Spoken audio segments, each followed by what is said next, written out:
Komið þið sæl, verið hjartanlega velkomin. Takk fyrir að koma, þrátt fyrir veðrið og allt saman. Gaman að sjá ykkur.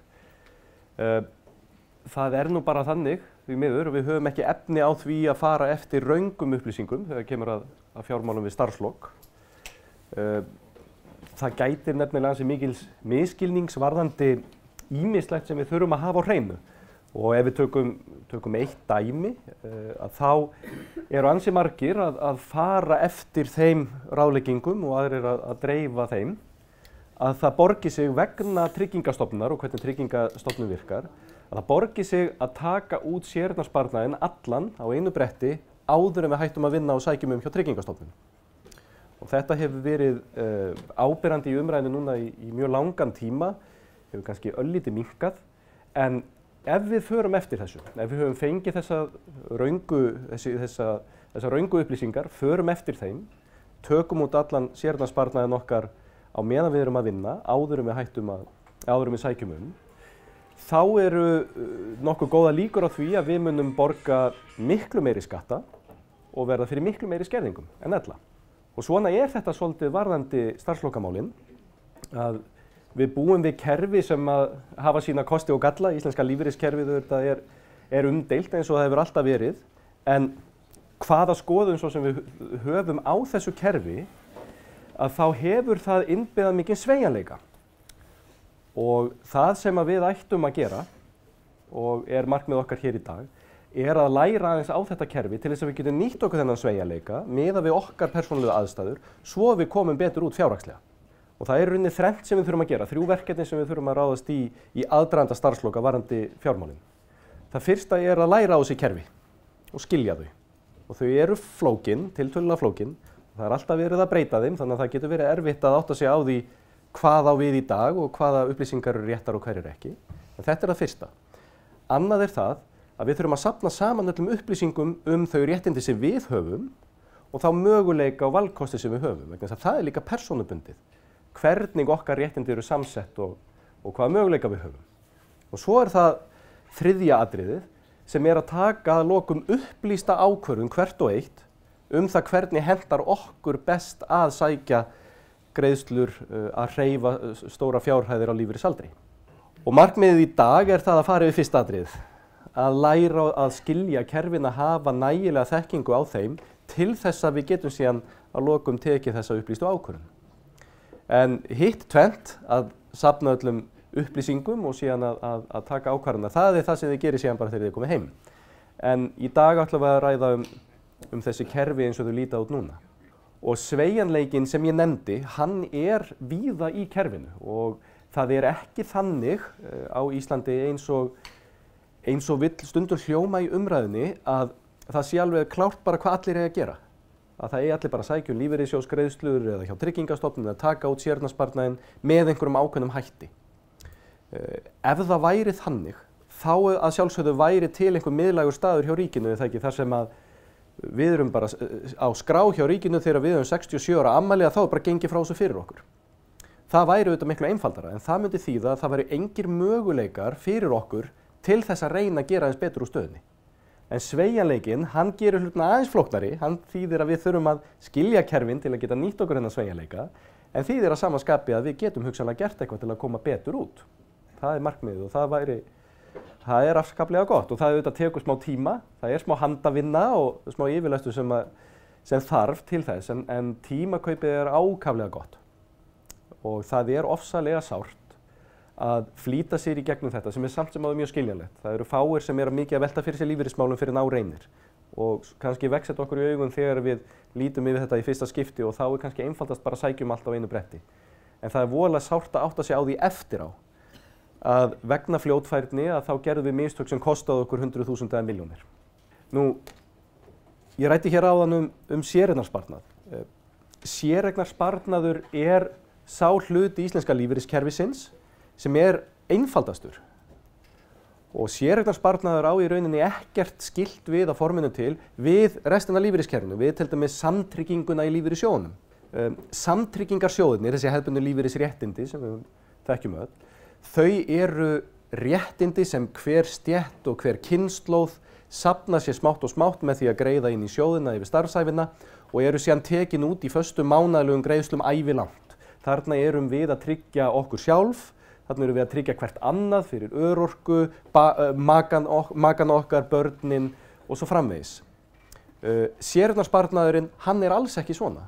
Séreignarsparnaður einfaldlega þannig að þetta eru við og vinnan okkar, vinnuveitendur okkar, sem erum að leggja peninga í hverju mánuði inn á bankareikning eða inn í safn, sem eru okkar kennitölu og kemur engum öðrum við. Og svo bara stækkar þessi tala og þegar við erum hætt að greiða inn í séreignarsparnaðinn, þá eigum við bara þessa fjárhæð. Og séreignarsparnaður, ég var að tala að hann væri líka tiltölulega einfaldur. Hann nánast að þekja það allir að leggja fyrir og eiga peninga inn á bankareikningi. Hugsið þetta bara nákvæmlega eins. Þetta bara peningur sem þið eigið þarna og tæmist auðvitað, þetta ekki ævilanga greiðslur, en það eru kvaðir og það eru ákveðin fríðindi. Og já, það kannski réttar að segja kvöð en kvaðir, en það þetta 60 ára aldurstakmark. Nema við séum að nýta séreignina í að greiða inn á húsnæðislán eða hjálpa okkur við að kaupa okkar fyrstu fasteign, þá 60 ára aldurstakmark á úttektinni. En ef við höfum á 60 ára aldri, þá höfum við úttektina bara nákvæmlega eins og okkur sýnist. Hvort sem við viljum mjatla þessu út í hverju mánuði, taka allt út eins hratt og við getum eða í eingreiðslu eða bara eftir hentisemi og svo gerum við þær breytingar sem við viljum. En það líka alls kyns fríðindi inn í þessu kerfi og við skulum ekki gleyma þeim að til þess að reyna að hvetja okkur Íslendinga til að nota séreignarsparnaðarkerfið eru alls kyns fríðindi inn í þessu kerfi. Það bara verið að reyna að fá okkur til að nota kerfi og það augljósasta auðvitað mótframlagið. Ég legg 2% af mínu launum, vinnan gefur mig 2% á móti. En fyrir þá sem eru að hugsa þetta sem part af sínum lífeyrissjóði seinna meir eða sínum lífeyri, þá gott að muna það að þetta til dæmis peningur sem erfist að fullu og án erfðafjárskatts til barna og maka. Það mjög mikilvægt að muna það. Þetta eign sem má ekki taka af fólki eða vera gjaldþrota. Það engin fjármagnstekjuskattur greiddur af pening sem ávaxtaður í séreignarsparnaði. Ef hann komin út úr því kerfi inn á bankareikning og ég fæ vexti, þá borga ég skatt af vöxtunum en ekki innan séreignarsparnaðarkerfisins. Bara undanskilið fjármagnstekjuskatti. Ávöxtunin skerðir heldur ekki neinar greiðslur hjá Tryggingastofnun. Ef ég fæ vexti á séreignarsparnaði minn engin skerðing, ef ég fæ vexti á bankareikningi, þá verð ég fyrir skerðingu. Úttekt séreignarsparnaðar hefur engin áhrif á ellilífeyrisgreiðslur Tryggingastofnunar. Og það þá vísum við aðeins aftur í það sem ég byrjaði á. Þar ennþá misskilningur. Þar sem verið að hvetja fólk til þess að drífa sig að taka allt saman út vegna þess að það einhver sem heldur að það sé ennþá tenging á milli Tryggingastofnunar og séreignarsparnaðar. Og hvað gerist? Af hverju ég að segja að við verðum fyrir meiri skerðingum og borgum meiri skatt? Það vegna þess að hvað gerist þegar ég tek einhverjar milljónur út úr séreignarsparnaði ofan á launin mín en þá eftir að borga skatt af þessum peningum, þegar hann fer óskattlaður inn í kerfið, þá borga ég hátekjuskatt af úttektinni. Hátekjuskattur miklu hærri en almennt skattþrep og enn hærri en þetta nýja skattþrep sem var að vera að taka upp núna áramótin. Og af hverju segi ég meiri skerðingar? Það vegna þess sem ég nefndi áðan. Þegar peningurinn komin út úr kerfinu, þá ávöxtunin farin að skerða Tryggingastofnun. En ef peningurinn inn í séreignarsparnaðarkerfinu og ég geyma hann þar, þá engar skerðingar vegna ávöxtunar. Þannig að það dýrt að fá rangar ráðleggingar og rót þessara röngu upplýsingagjafar eru þessar sífelldu breytingar á kerfinu. Það var þannig á sínum tíma, fyrir vel yfir áratug síðan, að ef ég tók út séreignarsparnaðinn þá skerti það greiðslur frá Tryggingastofnun. En það ekki þannig í dag. En þeir sem gerðu þetta á sínum tíma og urðu fyrir skerðingum eru ennþá að deila sinni reynslu með öðrum og það ákaflega dýrt. Og hvernig þá best fyrir okkur að taka út séreignarsparnaðinn? Það ekki eitt svar. Það eins og með svo margt annað varðandi þetta, það fer bara eftir í hvað ykkur hentar best. Kannski viljið þið hafa þetta svolítið framhlaðið, taka svolítið mikið út í upphafi til þess að greiða skuldir, til þess að bara njóta lífsins eða fjárfesta eða eitthvað slíkt. Það bara hið besta mál, munið hins vegar eftir skattinum. Þá eftir að borga skatt af þessu og þetta bætist bara við aðrar tekjur sem þið hafið þegar skattunum lítur síðan á þetta. Getur verið að það sé bara ágætt vegna þess hversu vel geymdur peningurinn innan kerfisins að það sé ágætt að leyfa honum bara vera þarna inni ef ég þarf ekki á honum að halda. Og mér sýnist nú ansi margir gera það. Leyfa bara peningnum að vera inn í séreignarsparnaðinum og svo bara tekið út eftir hentisemi. Og það ekkert mál að taka út íslenskan séreignarsparnað. Þið eigið að hugsa séreignarsparnaðinn ykkar eins og annan sparnað. Þetta bara peningur sem þið hafið nurlað saman og sinnir einhverjum tilgangi og þið þurfið að ákveða hver tilgangurinn er. Er það að bæta ykkur eða hækka ykkar mánaðarlegu tekjur? Er þetta varasjóður? Eða er þetta summa sem þið viljið taka út strax til að nota? Svona séreignarsparnaðurinn. Hvað með lífeyrissjóðina? Lífeyrissjóðin að samtryggingarréttindi lífeyrissjóðina eru þessi ævilöngu réttindi. Það eru þessar ævilöngu greiðslur. Þegar lífeyrissjóðurinn reiknar hversu mikil þessi réttindi eru og hversu mikið við fáum á hverju mánuði, þá bæði skoðað hversu mikið við höfum greitt inn og hvenær við greitum inn og síðan hversu mikið við getum tekið út, þannig að lífeyrissjóður muni halda lífi, muni endalaust halda áfram að geta greitt sjóðfélögum. Og þá miðað við ævilíkur okkar. Lífeyrissjóðurinn veit ekki betur en að við munum öll lifa eins lengi og meðalmaðurinn, eða meðalkonan. Betur veit starfsfólk lífeyrissjóðsins ekki. Og það þýðir að ef ég tek út peninginn, ef ég hef greiðslur 67 ára, þá reiknað með að ég fái greiðslur í ákveðin árafjölda og það gangi upp fyrir lífeyrissjóðin. Ef ég ætla mér að flýta töku lífeyris, eins og hægt hjá öllum lífeyrissjóðum, að þá mun ég fá greitt út lengur að meðaltali. Og það þýðir að ég fæ minna í hverju mánuði, en kannski jafn mikið þegar upp staðið. Og ef ég seinka töku lífeyris, þá fæ ég greitt skemur og fæ því meira í hverju mánuði. En kannski það sama þegar upp staðið ef ég lifi eins lengi og meðalmaðurinn. Þetta svona gróflega eins og þetta reiknað. Þannig að frá sjónaróli lífeyrissjóðsins, þá á það í rauninni ekki að skipta neinu máli hvenar við kjósum að taka út eða hefja töku lífeyris. Það misjafnt hvernig réttindin ykkar eru. Það fyrsta sem þið gerir þegar þið ætlið að skoða ykkar lífeyrisréttindi að þið farið inn í lífeyrisgáttina. Og lífeyrisgáttin sameiginlegt yfirlit lífeyrissjóðanna á Íslandi, þar sem þið munum sjá hvar þið eigi réttindi og þá sjáu þið yfirleitt marga sjóði og kannski einhverja 100 kalla og 1000 kalla hér og þar og svo sjáu þið svona sirka hversu háar mánaðarlegar greiðslur þið getið fengið. Stundum vakna sem margar spurningar við það að skoða þetta yfirlit en þá hvet ég ykkur til þess að taka næsta skref og hafa líka samband við lífeyrissjóðin og ég held að það sé alltaf gott. Heyra í starfsfólki lífeyrissjóðsins sjálfs til þess að fá öll smáatriðin. Hvernig eru makalífeyrisréttindi? Hvaða áhrif myndi það hafa að taka út úr lífeyrissjóðum en halda áfram að greiða inn í hann á sama tíma, eins og mjög margir gera, sem halda áfram að vinna en eru samt að taka út úr lífeyrissjóði? Hvernig myndi það koma út fyrir mig að flýta töku eða seinka? Og hvaða heimildir hef ég þar? Það mjög algengt að ég geti flýtt töku lífeyris til 65 ára, 67 sé viðmiðunaraldurinn og það sé að seinka alveg til 8 en það ekki algilt. Sumir geta flýtt töku talsvert meira. Nú, hvenar á ég þá að taka út lífeyrinn minn? Hvenar á ég að sækja greiðslur? Það heldur ekki eitt svar fyrir alla. Það getur verið að ég vilji taka út lífeyrinn aðeins seinna en 67 ára, ef 67 ára viðmiðunaraldurinn. Og munið það, þrátt fyrir að það sé talað viðmiðunaraldur eða lífeyrisaldur 67 ára, þá þýðir það ekki að þið verðið að sækja 67 ára. Kannski ætla ég að vinna til 68 ára og ég kannski með þannig laun að mér þykir ágætt bara að hinkra með úttektina þar til ég hættur að vinna svo ég borgi ekki hátekjuskatt af úttektinni. Kannski það bara málefnaleg ástæða fyrir að seinka því að þá aukast auðvitað mín réttindi, mánaðarlegu réttindi þarna á móti, þannig að kannski ég ekki að fórna miklu. En hvað með að flýta töku lífeyris? Getur verið að ég vilji hafa einhvern sveigjanleika möguleika varðandi starfslokin mín? Vil ég fara minnka við með starfshlutfall? Vil ég kannski hætta aðeins fyrr? Þá skoða hvaða möguleiki ég hef á að flýta tökunni. Vil ég hafa úttektina svolítið framhlaðna, þannig ég byrja á að taka út lífeyri sem ég þarf samt kannski ekki út af mánaðarlegum tekjum til þess að eiga þessa peninga aðgengilega.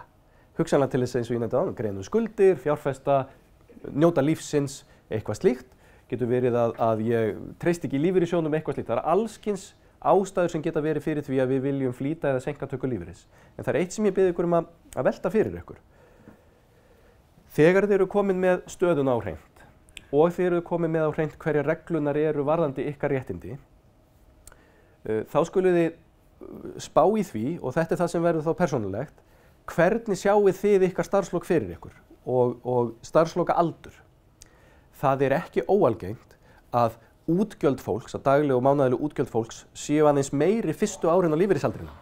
Fljótlega eftir að fólk hættir að vinna, þá það kannski að dytta meira að eignum, það hugsanlega að ferðast meira og það kannski þörf á meira aðgengilegu fé. með því að flýta töku lífeyris hægt að sækja peninga til þess að geta gert þetta. Það þýðir að við munum fá minna á mánuði, þannig að þegar við erum orðin eldri og búin að eyða þessum peningum eða nota þá auðvitað erum við með minni mánaðarlega tekjur, en kannski það bara allt í lagi. Velti þessu endilega fyrir ykkur. Það ekki algild regla að allir eigi að sækja 67 ára. Tryggingastofnun, þriðji partur lífeyriskerfisins, sem búin að taka ákveðnum breytingum og alveg eins og með restina af lífeyriskerfinu þá höfum við öll okkar skoðanir á þessu kerfi og hver tilgangur þess að vera, en við verðum að skilja á milli umræðunar það hvernig okkur finnst að þetta kerfi að vera og þess hvernig það í dag og ég sem lífeyrisþegi eða við mín starfslok, hvernig á ég að fóta mig innan þessa kerfis. Því miður nánast aldrei talað þann partinn sem sá praktíski sem hvert og eitt okkar þarf að eiga við. Tryggingastofnun greiðir í rauninni ekki lífeyrisgreiðslur. Það auðvitað það sem að margir vilja, að þessu verði breytt í lífeyriskerfi, en að forminu til greiðir Tryggingastofnun bætur sem að forminu til svipaður öðrum bótum. Þetta eru tekjutengdar greiðslur. Þetta einhverju 20 milljarðar sem ríkið fær í skatttekjur, tekur þarna frá, afhendir Tryggingastofnun og segir stofnunni þessir eiga að fá þessa peninga. Og það eru þeir tekjulægstu. Þannig kerfið í dag. Í stuttum máli getum við litið á kerfið með þessum hætti, að það sé hægt að skipta það í rauninni í þrennt. Þetta svona ákveðin einföldun. Í miðjunni handónýtt gamalt kerfi sem enginn skilur, sem það sem örorkulífeyrisþegar eru í. Það stendur alltaf til að breyta þessu, það hefur ekki náð samstaðu það, en ellilífeyrisþegar voru í þessu kerfi. Og ég get alveg ímyndað mér að einhvert ykkar muni eftir því, þegar ellilífeyrisþegar voru í þessu gamla kerfi. Sem betur fer, segi ég, alveg óháð því hvort okkur finnist útfærslan hafi síðan verið sanngjörn eða ekki, að þá hún loksins orðin þannig að hún að minnsta kosti skiljanleg. Öryrkjar að 67 ára aldri ennþá í þessu ómögulega örorkukerfi. Við 67 ára aldur færast yfir í ellilífeyriskerfið og það það sem við munum fyrst og fremst ræða hér í dag.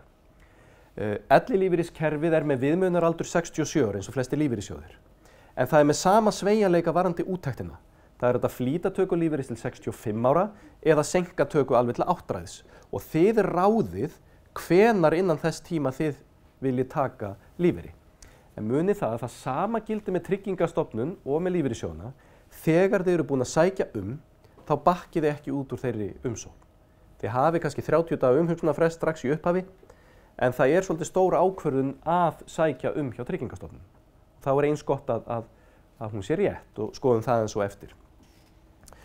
Nú fyrir hvern mánuð sem þið flýtið töku lífeyris hjá Tryggingastofnun þá minnkar réttindin mánaðarlegu og fyrir hvern mánuð sem þið senkið þá aukast þau. Ég mun sýna ykkur á eftir nákvæmlega hvernig það útfært. Svo erum við með þriðja hlutann sem heitir þátttaka í dvalarkostnaði og það það kerfi sem tekur við þeim sem á hjúkrunarheimili. Það kerfi tengist ekki hinum tveimur kerfunum. Sá sem hefur verið að fá örorkugreiðslur eða ellilífeyrisgreiðslur frá Tryggingastofnun fer úr þeim tveimur kerfum inn í hjúkrunarheimiliskerfið. Og við munum líta það aðeins líka. Yfirgnæfandi meirihluti Íslendinga 67 ára og eldri að fá mánaðarlegar greiðslur ellilífeyris. Og síðustu tölur sem ég skoðaði var að það voru 87% allra Íslendinga 67 ára og eldri. Og það sýnir þörfina ennþá á þessu kerfi. Vegna þess að flestir og nánast allir sem núna á lífeyrisaldri, og það verður ennþá þannig í nokkur ár, hafa ekki alla tíð borgað í tilbúið lífeyriskerfi, eins og það í dag. Fyrri hluti og fyrstu árin hafa jafnvel glatast. Í verðbólgu eða í litlum greiðslum, það var ekki verið að fylgja eftir greiðslum, það var ekki borgað af heildarvinnu og svo framvegis. Þess vegna réttindi fólks almennt bara tiltölulega léleg og lítil í lífeyrissjóðunum og þá reynir mjög mikið á Tryggingastofnun.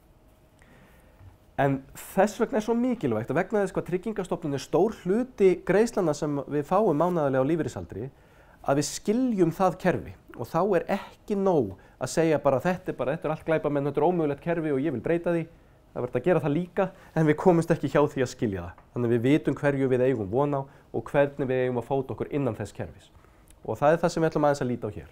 Svona líta greiðslurnar út miðað við hámarksgreiðslur, miðað við engar tekjur eins og ég væri að sýna barnabótakerfið fyrir þá sem ekki með neinar tekjur. Skiljið, þetta eru hámarksgreiðslur til tekjulausra. Það eru 2 bótaflokkar og nú eitt sem þið sjáu hér. Það hvergi talað grunnlífeyri og það hvergi talað framfærslu uppbót. Það ekki talað tekjutryggingu, vegna þess að þetta ekki lengur til. Við breytingun á kerfinu þá þetta ekki lengur til. Annað sem ekki til, en það alltaf verið að tala hugtakið króna á móti krónu. Umræðan krónu á móti krónu hjá ellilífeyrisþegum hefur líka verið mjög skaðleg. Vegna þess að þegar verið að halda því að fólki að skerðingar séu krónu á móti krónu, ef ég fæ 100 kall í tekjur og þá taki Tryggingastofnun 100 kall, þetta veldur því að fólk fer að fela peninga, afþakka vinnu og svo framvegis. Vinna svart og eitthvað slíkt. Og eins og við sjáum og munum sjá myndrænt hér og eftir, sem kannski aðeins betra að sjá þetta bara á mynd, að þá það alls ekki þannig að skerðingar séu krónu á móti krónu. Hámarksgreiðsla 257.000 núna 2020 á svokölluðum ellilífeyri. Þeir sem búa einir eiga svo rétt á auka greiðslu sem heitir heimilisuppbót. Og hún getur numið 65.000 krónum á mánuði. Þessar greiðslur hækkuðu nú áramót 3,5%. Og það hefur verið allur gangur á því hvernig þetta hefur breyst á milli ára. Þetta hefur hækkað langt fram verðlag frá hruni, en það talað svona reyna að láta þetta fylgja launavísitölu. En þetta hækkaði sem sagt prósentu umfram verðbólgu núna áramótin. Það almennt frítekjumark, nokkurs konar persónuafsláttur hjá Tryggingastofnun sem 25.000 kall. Tryggingastofnun til þess að beina þessum peningum þangað sem pólitíkin vill, sem til þeirra tekjulægstu, þá beitir Tryggingastofnun skerðingum, tekjutengingu. Eftir því sem ég með hærri tekjur, þá fæ ég minna frá stofnuninni. Ekki krónu á móti krónu, heldur 45% brúttó á ellilífeyri. Það að segja, ef ég fæ 1000 kall í tekjur, hvaða tekjur svo sem þær eru, launatekjur, vextir, leigutekjur, lífeyrisgreiðslur. Ef ég fæ 1000 kall í tekjur og fæ ég 450 krónum minna greitt frá Tryggingastofnun. Það ekki krónu á móti krónu, það 45 aurar á móti hverri krónu. En ég hefði aldrei fengið þann 450 kall í vasan, ég hefði alltaf borgað skatta á honum. Þannig að það sem munar mig í vasan auðvitað talsvert minna. Það minni skerðingar þegar þetta komið í vasan á mig. Við skulum bíða örlítið með spurningar þar til lokin vegna þess að við erum að taka upp fundin. Varðandi heimilisuppbótina að þá skerðingarnar 11,9% til viðbótar. Og ég ætla að sýna ykkur á mynd á eftir hvernig tekjurnar lækka eftir í sem tekjur, eða greiðslurnar lækka eftir í sem tekjur aukast. Til viðbótar við þetta almenna frítekjumark sérstakt frítekjumark vegna launa. Og það 100.000 krónur á mánuði eða 1200.000 krónur á ári. Hér komum við að annarri breytingu sem gerð núna áramótin. Hún tengist því hvaða áhrif launatekjur hafa á Tryggingastofnun. Og þetta eitt dæmið það, svona hvernig ítrekkað verið að gera breytingar á kerfinu sem gerir það alltaf flóknara og flóknara, aðeins erfiðara og erfiðara. Núna verður það þannig að þegar Tryggingastofnun lítur á þær launatekjur sem við höfum og ætlar að fara að skerða, þá verður reiknað með tvennum hætti. Annars vegar verða skoðaðar heildartekjur ársins í heild sinni, deilt með 12 og frítekjumarkið látið ganga upp þarna á móti sem þá 1200.000 krónur á ári eða 100.000 krónur á mánuði. Annars vegar svona, hins vegar hver mánuður fyrir sig. Ef ég með óreglulegar tekjur til dæmis, ef ég fæ þokkalega launatekjur núna í þessu mánuði en engar launatekjur í næsta mánuði, að þá getur verið að komi betur út fyrir mig að þetta sé reiknað mánaðarlega. Ég verð þá kannski fyrir talsverðum skerðingum í þessum mánuði, en ég verð ekki fyrir neinum skerðingum í næsta. Þetta mun Tryggingastofnun byrja að gera núna á þessu ári og þetta verður gert fyrir okkur, Tryggingastofnun mun reikna þetta fyrir okkur og það sem kemur betur út fyrir lífeyrisþegann verður látið gilda. Þetta gert auðvitað til að koma til móts við þá sem eru með óreglulegar tekjur, að þá getur munað töluvert miklu þetta. Og svo það ítrekkað hér enn og aftur að séreignarsparnaður hefur engin áhrif neins staðar. á þetta kerfi. Þannig að þið getið tekið út eins mikið og þið viljið þegar ykkur sýnust án þess að það hafi áhrif á Tryggingastofnun. En hér held ég að sé komin tími til þess að vekja athygli á því að það er alltaf verið að breyta þessum kerfum. Þannig að það sem ég er að ræða hér á við regluna núna 2020 og við vitum ekkert hvað framtíðin ber í skauti sér nema auðvitað það að það verður öllu breytt núna fljótlega. Það er svona reglan. Þess vegna erum við alltaf hérna reglulega að halda fundi eins og þennan. En þetta eru tölurnar. Ég var að líta aðeins á það hvernig þetta er myndrænt, sem er nú þægilegra. Sjáum við hér á fjólubláu línunni greiðslu til þeirra sem búa einir og á bláu línunni greiðslu til þeirra sem eru í sambúð. Og ástæða þess að greiðslurnar eru hærri til þeirra sem búa einir, það er þessi heimilisuppbót. Þessi auka greiðsla upp á hámarki 65.000 krónur á mánuði. Á lárétta ásnum er ég síðan með þær tekjur sem við höfum umfram þetta frítekjumark launa og auðvitað fyrir utan séreignarsparnað sem hefur engin áhrif. Þannig að ímyndum okkur bara að þetta séu lífeyrisgreiðslur, greiðslur og lífeyrissjóði. Fyrsta 25.000 kallinn gerist ekkert. Það er engin skerðing fyrir fyrsta 25.000 kallinn vegna frítekjumarksins. Eftir það fæ ég minna og minna og minna og minna eftir því sem ég er með hærri og hærri tekjur. Þar til mínar heildartekjur eru rétt 600.000 krónur á mánuði, þá fæ ég ekki lengur neitt frá Tryggingastofnun. Og ástæða þess að svona ofsalega margir eru að fá einhverja greiðslur úr Tryggingastofnun eru vegna þess hversu fáir eru með hærri tekjur en þetta á lífeyrisaldri. Og það mun breytast á komandi árum og áratugum en enn sem komið er kerfið svona. Og þið getið þá lesið út úr þessari mynd svona sirka hverju þið eigið von á miðað við þær tekjur sem þið kunnið að hafa. Tvennt sem að ég vil vekja athygli á hér varðandi bara upplýsingar. Hér efst á glærunni þá er ég að vekja athygli á vef sem heitir islandsbanki.is/60. Þetta er upplýsingavefur okkar starfslokamál. Ég veit ekki betur en þetta sé eini staðurinn þar sem að allar upplýsingar eru dregnar saman á íslensku. Þar sem við höfum upplýsingar og fræðslu varðandi lífeyrismál, skattamál, tryggingamál og allt mögulegt á einum stað. Og þarna verða alltaf uppfærðar og nýjar upplýsingar. Á vef Tryggingastofnunar tr.is er reiknivél og ég var nú að vona að hún yrði klár núna svona strax í upphafi árs en það er greinilega ennþá einhver bið eftir því bæði fyrir þá sem eru að skoða tekjutengingar þeirra eða greiðslur til þeirra sem eru hjúkrunarheimili og varðandi þennan almennan ellilífeyri. Þannig að takið eftir því ef þið farið heim og eftir og ætlið að skoða þessar reiknivélar það er væntanlega ennþá miðað við 2019 en á næstu dögum fer þetta nú á dettinn. En þar inn í þessari reiknivél getið þið fært allar ykkar forsendur og fáið út hverjar greiðslur Tryggingastofnunar verða á móti þessum tekjum. Og allar þær tölur sem ég birti hér miða við að þið séu 67 ára þegar þið sækið nákvæmlega 67 ára og miða við 2020. Þetta eru nýjustu tölur.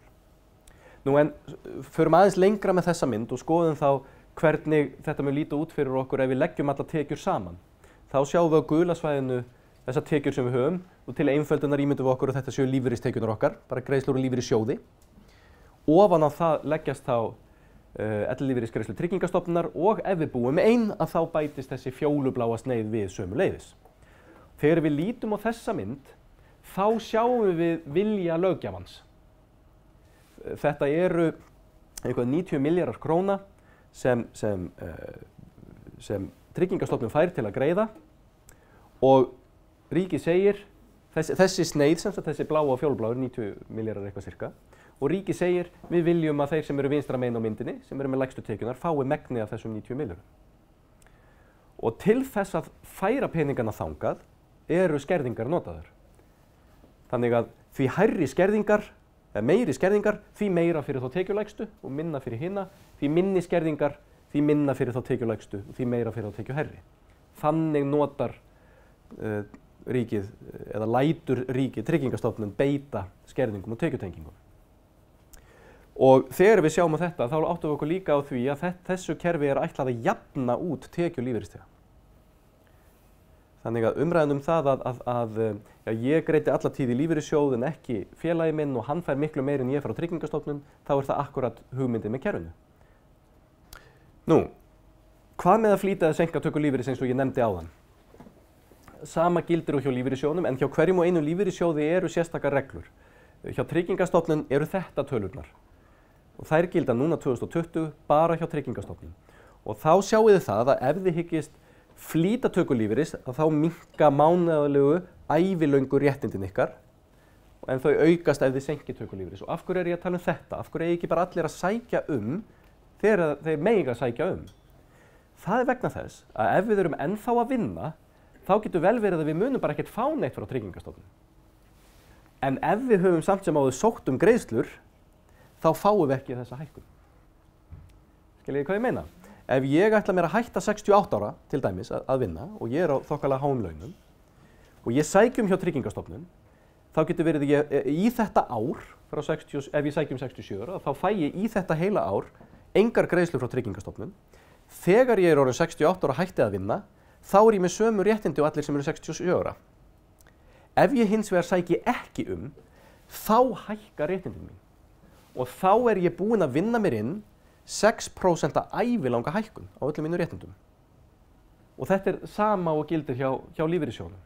Þess vegna er svo mikilvægt, eins og ég nefndi í upphafi, að sækja ekki nema við séum sannfærð að við eigum að sækja Og fljótfærnismistökin geta reynst ansi dýrkeypt.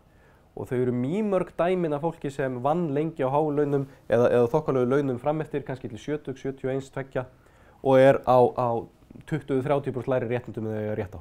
Eða hefðu fengið eða hefðu bara ekki sótt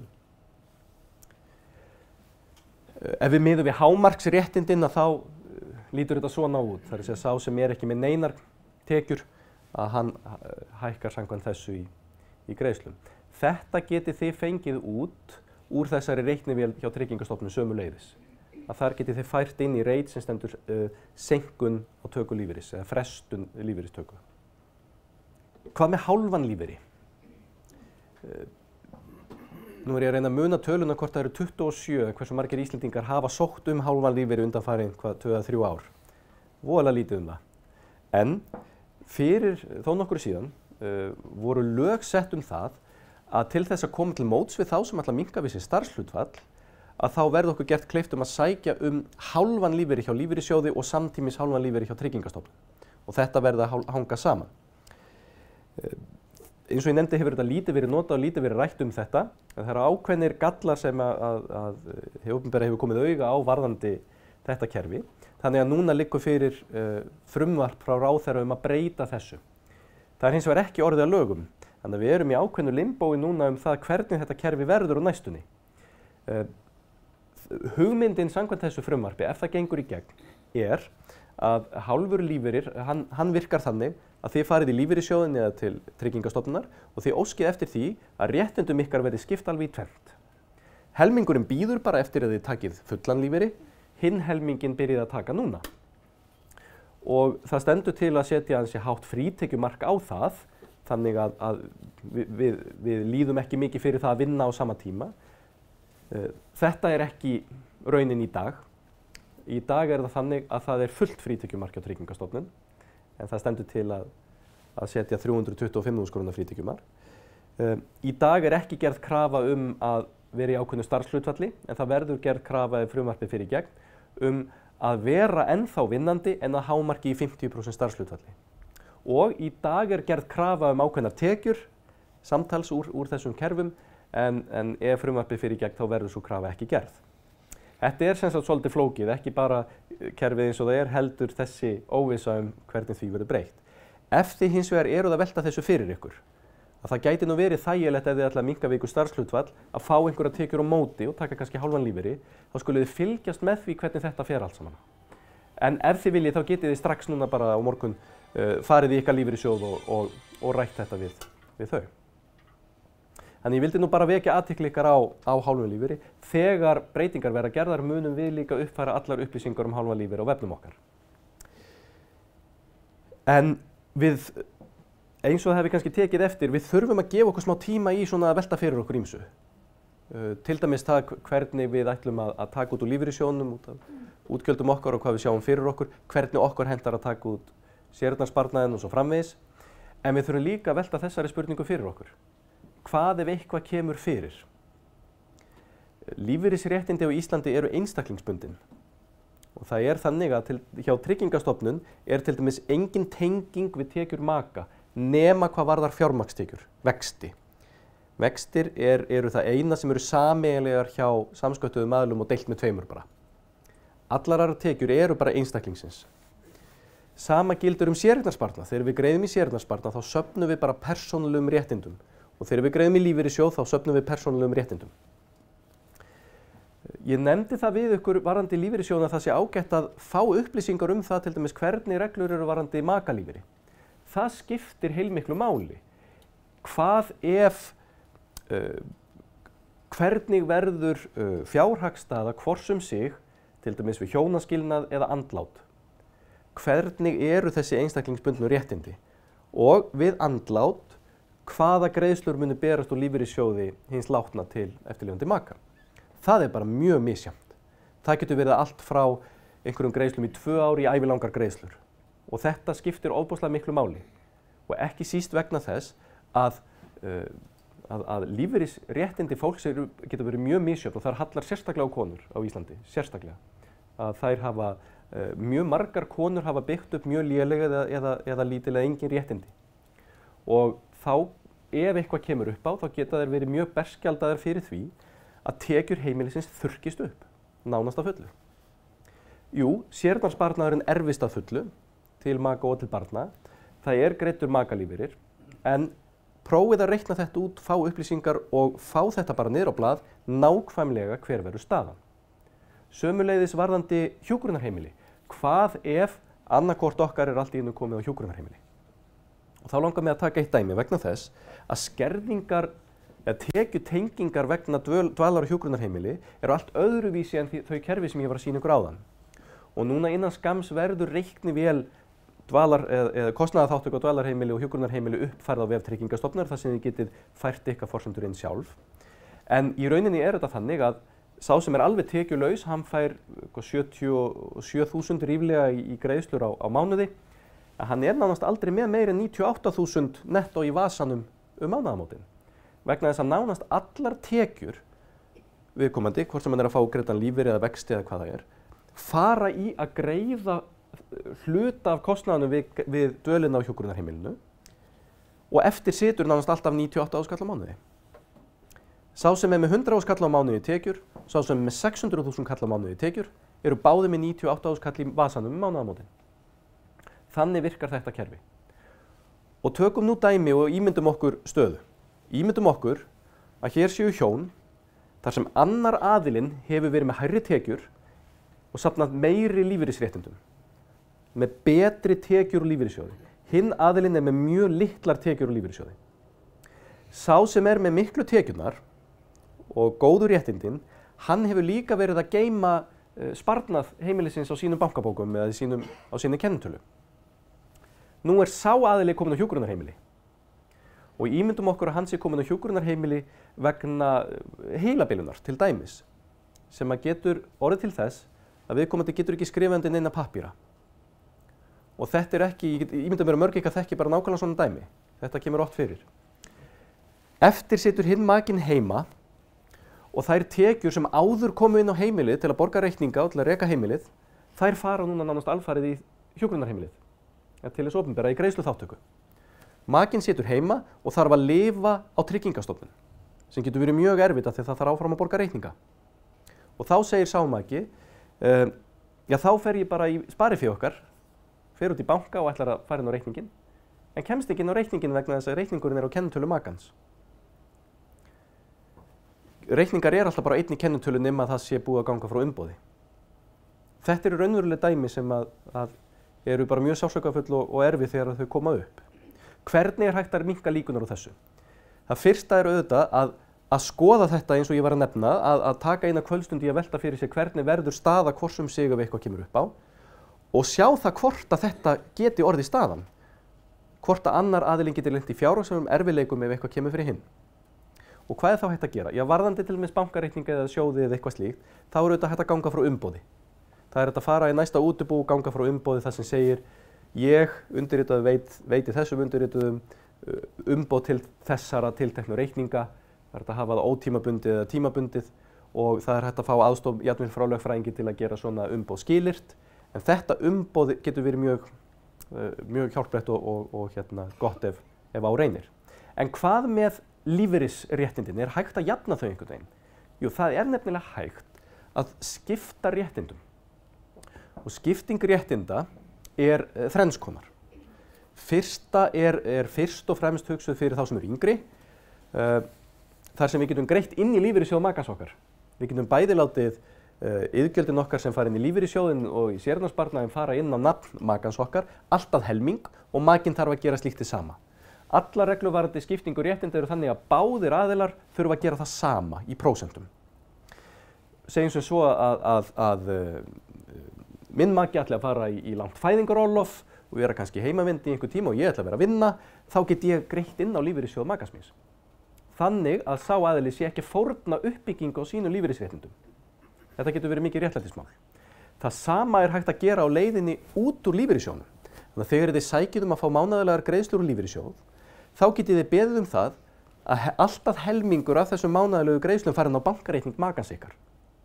Og það getur auðvitað munað slíkt í þessu tilviki sem ég ræddi áðan varðandi hjúkrunarheimilið. Þá fer bara helmingurinn til hjúkrunarheimilisins en hinn helmingurinn fer áfram heim, kannski til að borga reikninga. Það engin aldurstakmörk á þessu. Þriðja útfærslan hefur hins vegar 65 ára aldurstakmark. Og það annað, það varanlegt framsal uppsafnaðra lífeyrisréttinda. Í rauninni að gefa makanum sínum lífeyrinn sinn. Það virkar þá þannig að þið farið með makanum ykkar í lífeyrissjóðinn, þið þurfið að afhenda læknisvottorð upp á allt sé í lagi og hjúskaparvottorð eða staðfesting og staðfestri sambúð. Lífeyrissjóðurinn reiknar út hversu miklum réttindum þið söfnuðuð á meðan þið voruð í hjúskap eða staðfestri sambúð. Þið ákveðið sömu prósentutölu að hámarki helming og það tekið úr öðrum lífeyrissjóðnum og sett inn í hinn. Það varanleg ráðstöfun. Og þetta gengur aldrei tilbaka.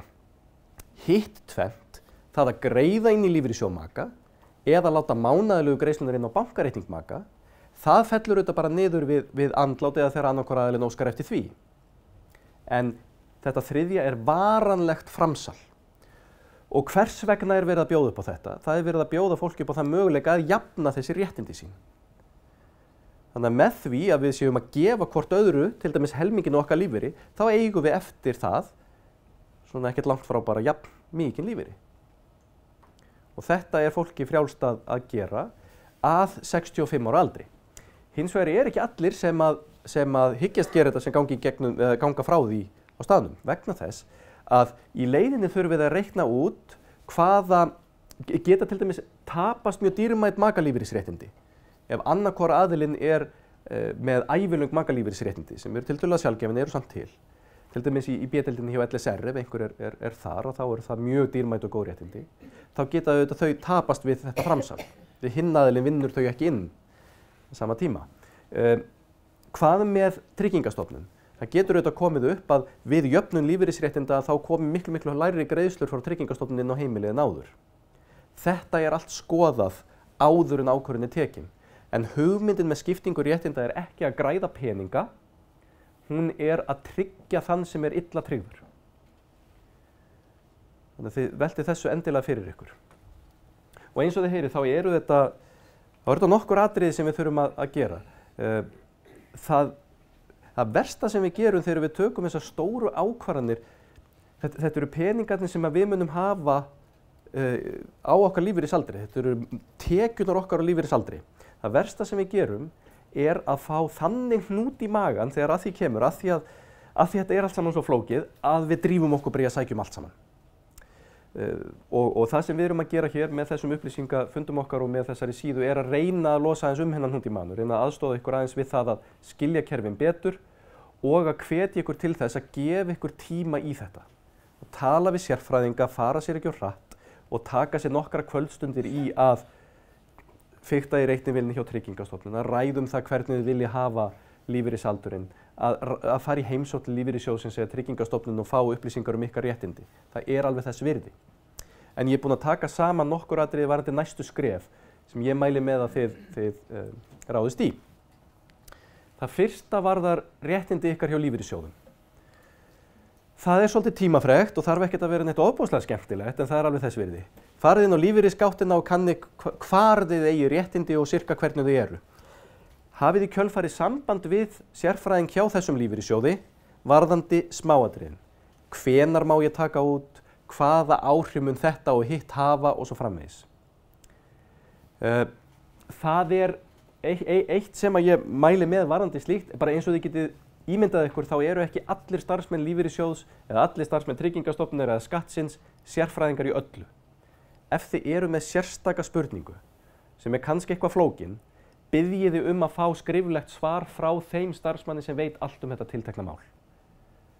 Og ég mæli með því að fá skrifleg svör vegna þess að þið þurfið væntanlega að verða ykkur út upplýsingar héðan og þaðan og það er bara gott að hafa það allt skriflegt, til dæmis ef þið ætlið að hitta einhvern til þess að fara yfir þessi mál. Það er til dæmis hægt að fá mjög góða ráðgjöf varðandi lífeyrismál hér hjá okkur í Íslandsbanka, kostar ekki neitt og er gott bara að bera undir sérfræðinga hvort þið séuð að misskilja eitthvað eða hvort hvernig sé nú best að haga þessu öllu saman. Varðandi séreignarsparnað og annan sparnað, þá er tvennt sem þið skuli skoða. Hvernig er verið að geyma þessa peninga? Er þetta nógu öruggt? Er þetta í höndunum á hverjum þetta? Vil ég fá ráðgjöf eða vil ég einhver sjá þetta eða ætla ég að kynna mér málið nógu vel til þess að geta komið þessu fyrir með öruggum hætti?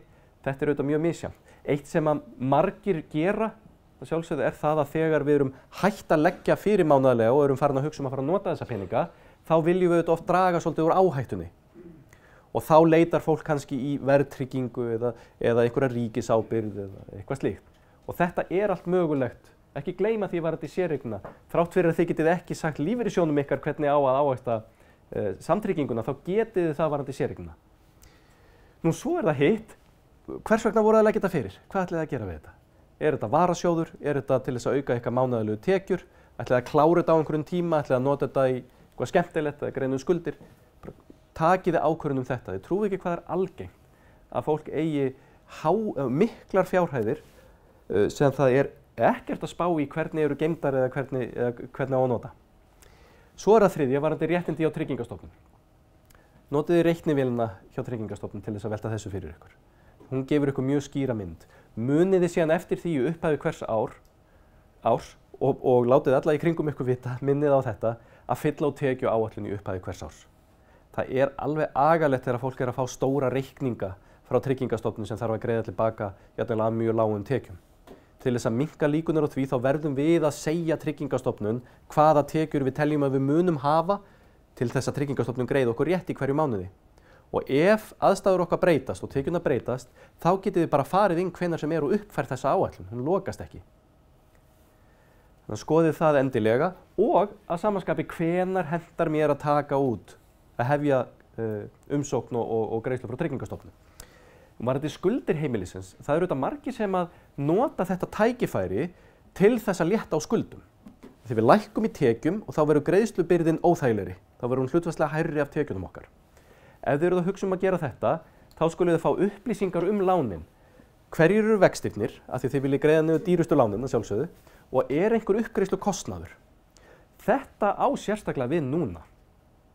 Vegna þess að ef við erum að hugsa til dæmis húsnæðislán, þá eru vextir auðvitað búin að lækka mjög mikið og kostnaður við endurfjármögnunin er búin að lækka líka.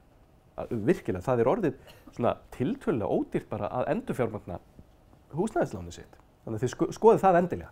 Munið hins vegar eitt og þetta segi ég bara vegna raunverulegra dæma sem ég hef séð.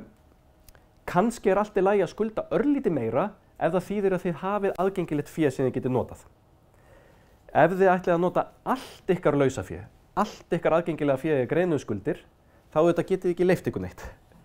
Þannig að veltið þessu líka fyrir ykkur hvað ykkur líður vel með. Síðasti punkturinn er í rauninni sá mikilvægasti. Það er að kanna það stanslaust, minnst að kosta á hverju ári, stundum er nú líka verið að breyta mitt sumar, hverjar reglunar eru raunverulega. Þessi starfsloka vefur okkar að hann er á vefnum, hann er ekki í formi bæklinga vegna þess að við þurfum stanslaust að vera uppfæran. Það er alltaf verið að breyta.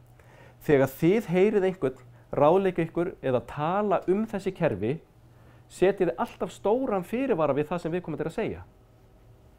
Það getur vel verið að hann sé að bestu vitund að deila upplýsingum sem eru hugsanlega orðnar úreldar.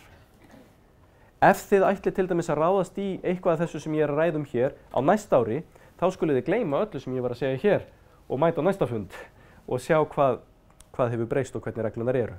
Og sömuleiðis að við skulum öll hjálpast að við það að deila þessu. Það er ekkert til sem heitir krónu móti krónu í þessum málum. Úttekt séreignarsparnaðar skerðir ekki. Það borgar sig ekki að fela peninga fyrir Tryggingastofnun. Allt þetta. Þetta eru nefnilega dýrmætar upplýsingar en því miður er aðeins þungu kraftur alltaf sem er að deila vitleysunni. En ég allavega tel að ef þið lítið á þessi mál, gefið ykkur tíma, ráðfærið ykkur við sérfræðinga, að þá munið þið koma betur út fjárhagslega en ella. Það er að minnsta kosti markmið. En að minnsta kosti mun ykkur líða aðeins betur með þetta allt saman. Vitandi að þegar þið sækið eða þegar þið hreyfið peninga, að þá hafi það verið rétt ákvörðun. Það er tvennt sem er alltaf gott að velta fyrir sér þegar þið eruð að hreyfa háar fjárhæðir. Hvaða áhrif mun þetta hafa á greiðslu til mín frá Tryggingastofnun og hvaða skatta er ég að fara að borga? Þannig ég vil skilja við ykkur með til dæmis einu dæmi þetta hvað þetta getur skipt miklu máli. Það var væntanlega allir heyrt af því í fréttum fyrir rúmum 2 árum eða 2,5 árum var það ekki, þegar hjón seldu sumarbústaðinn sinn og fengu stóra reikning frá Tryggingastofnun. Þetta er dæmi það hvað það getur komið svakalega í bakið á okkur að þekki ekki, ef við ekki búin að kynna okkur regluna fyrirfram. Það var alveg satt og rétt sagt frá þessu máli. Eignasala almennt fyrir utan það þegar við erum að flytja sjálf eða selja okkar lögheimili er skattskyld og mun skerða greiðslu frá Tryggingastofnun. Það eru fullt af svona atriðum sem ættu að ýta okkur í það að kanna þetta alltaf áður en við gerum eitthvað. Og þess vegna hvet ég ykkur til þess að kynna ykkur málið vel, líta reglulega við á þennan vef hjá okkur eða á fræðslufundi og ekki hika við það að bóka ykkur í ráðgjöf hérna hjá ráðgjöfum okkar Íslandsbanka. En fleira var það nú ekki og ég vona að ég hef nú ekki hrætt ykkur of mikið með því hvað þetta er nú allt saman flókið og erfitt af því að ef við lítum svona í rólegheitum yfir þetta þá ætti þetta nú að vera þokkalegt. Gangi ykkur vel og takk kærlega fyrir mig.